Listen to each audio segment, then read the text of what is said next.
Welcome beautiful souls, Zoe here, growing and singing at EarthSongFarm.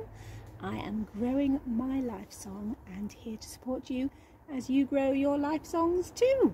So what is happening at EarthSongFarm today? Well, I'm about to feed the chickens, they're just waking up, and I get to drive to Leeds with my daughter for the 5th day of her ballet intensive. It's been a great experiment in getting up early and getting to places on time so that we can practice for the September start. Yeah, I've discovered that I get to go to bed earlier, which I do say quite often. I do end up staying up late. Anyway, I'm up feeding the chickens and wanted to just sing a little song for you as I get up in the morning and get that job done. Okay, so here we go. This is just impromptu, made in the moment. And it's time to feed the chickens. It's time to wake them up with some latest pellets and some latest pellets. That's what I said. And some golden mixed corn. I'm going to feed my hens, but don't forget the ducks and quail. They're waiting too for breakfast. So let us give them food and a little bit of grit. Little bit of grit, little bit of grit. Here's the grit. I put that in and stir it up and give a little mix. So I prep a bucket full of food. I usually put in layers pellets and some lovely mixed corn and then a bit of grit, and I mix it all up and then I take it to the chickens. So I've also got, ready from yesterday, some quail food in here. That's a bit of growers and some quail mix that we have. Right, let's go and see these chickens. We have a broody hen down here. Pebble has been sitting on eggs this week. I think I need to clear down this side. Pebble has been sitting on eggs this week and it's been quite interesting. We've put some quail eggs under her and we're going to see if she can hatch those, but we don't know, we don't know if it will hatch, but she's been sat there. She's been quite good at staying on the nest, and it might happen rather than putting them into an incubator. Right, let's move that food over there. That's an empty one. Let's put that there. And I'm just going to feed them their corn. A couple of scoops in there. 1, 2. I'll give them 2 scoops. Otherwise, there's too much for them. Right, and then let's let them out this morning. Okay, here we go. Good morning, chickens. There is Sparkle. Here goes Mr. Hoodoo, always coming to tell me off. Hello. You know, I cannot remember what my daughter called that hen. I'm going to have to ask her, but she's very pretty. And then we've noticed that this little one here, Pebble, has gone broody. Pebble. And she doesn't want to come out. What's she doing? Pebble. Come here, Pebble. What are you doing? She's like, I don't want to come out. So she's got a whole selection of eggs under here now. We've got some quail eggs, a couple of Aracornas, quail eggs, a couple of Aracorna eggs, and then there's one from the other hens each, I think. So we'll see what we get. I don't know if it'll work. But yeah, she's sitting on there. I don't know when she comes out to eat and drink. I haven't noticed it myself. Yeah, I'm sure she does. Otherwise she'd collapse, I think. So, oh, Mr. Hoodoo's giving me some real menacing looks. Hello. We've got some repairs to do down here. The pipe work has shifted, so that gets to happen. And all sorts going on. So this week we've also had some sad news in that one of the new hens, it was the little sparkly, the little laced Wyandotte. which I chose. She was the one I chose. She sadly passed away very quickly. So we got them on Thursday, and then Monday morning she was found dead in the nest box. And when I think back about it, I believe it's because she had anemia and she was riddled with mites. So when we got her from the farm, we did notice that one of the other chickens in the pen had feather mites, and we talked to the farmer about that.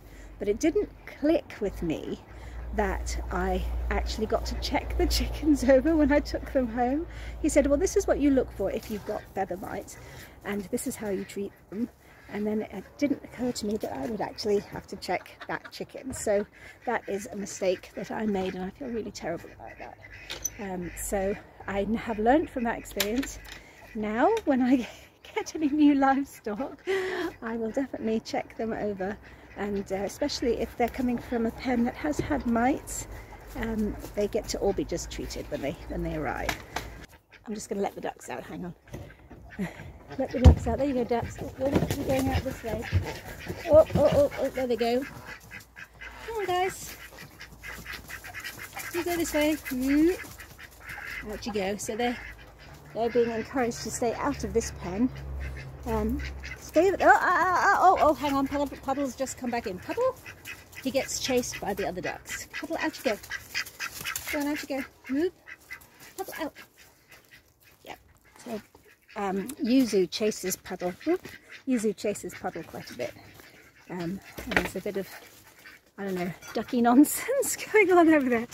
Yeah. So what I was going to say was that the new white hen, the white silky that looks a bit like a yeti. We've called her Kitten, but she looks like a yeti, so I've sort of nicknamed her Yeti.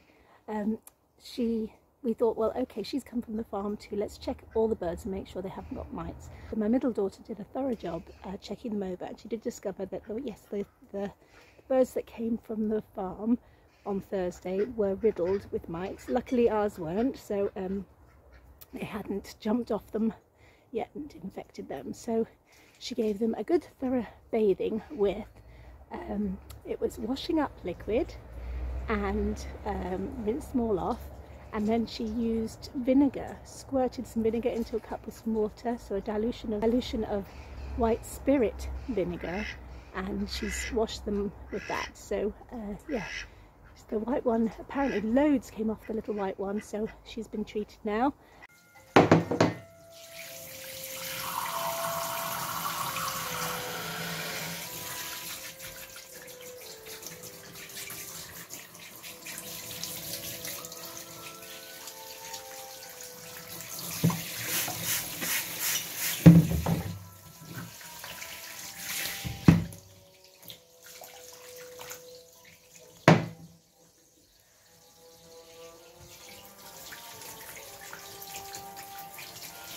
We had already treated the pen, so it wasn't an issue, but also they're staying inside at the minute. She's looking after them a bit more just to keep an eye on them. And yeah, it was something I learnt, was that we actually get to be really observant and pay attention to messages we get, and yeah, just think it through a little bit more. So yes, I hadn't quite clocked that what he was saying was, you know, this is what you get to do and check it. So he hadn't actually said to me, I advise you to check the birds over, or he could have checked them at the farm. So yeah, so mistakes made there, and yeah, I get to pay attention to the birds when they come in and really check them over. So yeah, anyway, thank you to my middle daughter, who took on her animal husbandry and practiced all her skills that she's been learning at Animal Care College. She did a great job, and checked them all over and fixed them, while of course I was driving back and forth up to Leeds and back this week. Didn't have the time to do it myself. So yeah, thank you to my little daughter. So I suppose my message this week gets to be about being observant, paying attention, listening to the hints we're given, and yeah, just taking that time to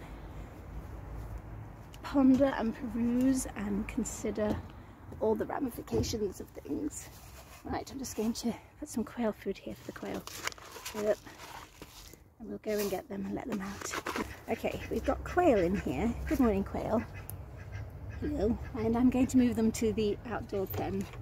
So this is a two-handed job. You just perch there. Ooh. You guys can perch there for a minute. Okay, so that's better. Right, guys. Oh, who have we got? Oh, come here. One. This was a fat one. She's very fat, the lady quail. So we've got two left. There we go. Oh. The lady is very fat. They tend to push with their feet, so it's best if I can get them and not have their feet. They don't have their feet on against my hands. Because if I have their feet against my hands, they just push. Come on, guys, that's enough. Right, okay, let's go put you in your pen. I hope they don't wiggle out and escape. It's notorious for jumping. They've got this amazing ability to jump. And there we go. Alright, guys. Okay, this is really not not an easy job. I'm just going to drop the phone. Because I can. Oh, that one's going. Hang on. Oh. Sorry, I had to abandon doing the phone and the quail at the same time. Anyway, they are here. Where have I put you? They're in their pen. There we go, guys. So they've got a grassy pen for during the day, and they've got their food and they've got their water. Right, so I was letting the birds out this morning, and yeah, I get to take my daughter to Leeds and set up my mobile office from the car, which has been my new discovery and learning this week, and I will share that with you later. Okay, my lovelies, see you in a bit. Yes, so here I am in my mobile office in the back of the car. I've got my laptop, I've got my phone, which I have been cable tethering to. I've got an unlimited data plan so that I can work from the car. And also I've discovered that I get to go and find community hubs to work from because the laptop's about to die in energy. It hasn't got any more battery life. So yes, I can work from the car, but there are certain things that limit me from creating this office space. And it's really interesting. You work out what your needs are. So there's needs for you know, food, for fuel for me and for the laptop and the phone, so food and electricity, and there's also needs for the data, how to get that sorted out, and also yeah, needs for toilet. Where can I find the toilet? And parking. That was an interesting one, to avoid paying parking charges. So yes, so shopping centres have been a real boon, because you can park for like 3 hours at a supermarket car park, or in, you know, I'm outside a big shopping centre here at Leeds, and so I can work from this car park and not be charged for parking. So yeah, it's been a real interesting discovery in mobile office this week, and yeah, I just wanted to share a little bit of my life so that you can see what's going on, and I'll be back at EarthSongFarm doing some more gardening and farming, and then we get to go on holiday. So yes, that's coming around again, that being in the woods every year that we love so much. Okay, yeah, birds, I get to go back to Paige's Poultry and talk to the farmer there, Leon, and see what we can create. Having lost our beautiful laced wyandotte last week, I get to check in with him and see if there's some replacement that we could get. So yeah, I'm really sad about our little chicken, and that was another thing I wanted to share with you, is when we do make mistakes, the important part is to learn from them. So yes, going forward, we get to check all the livestock that come into the farm and give them a decent health check as they come in, so that we know that we've done everything we can to support them, and not assume that everything's going to be perfectly fine when they come in. So yeah, that sort of message this week, is be observant, listen to what the universe is providing, and yeah, pay attention again. All right. I don't know if I can share a song. I haven't got a song for today. I sang at the beginning, and perhaps if I just sing on the way out. I'm going to sing from the back of my car, because I'm away from my home very far. And now it's time to work mobilely. I'm going to create an office in the car for me. All a bit of nonsense. All right, have a lovely week. Whatever you're creating, go and be joyful in the doing. Share your magic, because I'd love to hear your projects. Yeah, and I know that there's some great things happening with some of you. Lots of things being shifted and moved and sold and given away, and things are moving forward with some great plans. Do share, because I'd love to hear how you're all getting on with your visions and your goals. All right, my lovelies, have a lovely week. Bye-bye.